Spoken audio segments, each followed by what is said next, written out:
આપણે અક્ષરબ્રહ્મનો મહિમા વિશે જાણીશું। અક્ષરબ્રહ્મનો અપાર મહિમા વેદો, ઉપનિષદો, ભગવદ્ ગીતા વગેરે શાસ્ત્રોમાં તથા શ્રીજી મહારાજે વેદરસ અને વચનામૃતમાં કહ્યો છે।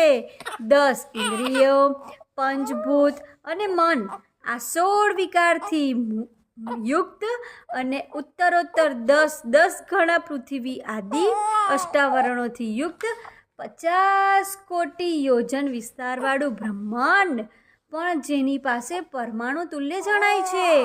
અને આવા અનંત કોટી બ્રહ્માંડો જેની પાસે પરમાણુ તુલ્ય જણાય છે તે અક્ષરબ્રહ્મ સર્વના કારણ જે પ્રકૃતિ પુરુષ તેનું પણ કારણ છે અને સાક્ષાત પુરુષાકૃતિ પરમાત્માનું ધામ છે।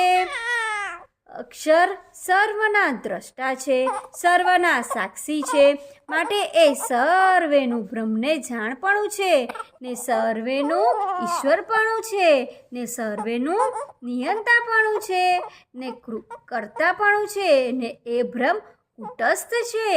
પુરુષ પ્રકૃતિ આદિક સર્વમાં મળી રહ્યા છે, સર્વના અંતર્યામી છે ને સર્વના પ્રેરક છે ને એક રસ સ્વરૂપ છે ને અખંડ જ્ઞાને યુક્ત છે અને જેની સત્તાએ કરીને પુરુષ પ્રકૃતિમય જે સમસ્ત પ્રપંચ ઉપજે છે ને જેની સત્તાએ કરીને થોભે છે તે બ્રહ્મ અનંત શક્તિએ કરીને યુક્ત છે અને અતિ સૂક્ષ્મમાં અતિશય સૂક્ષ્મ છે।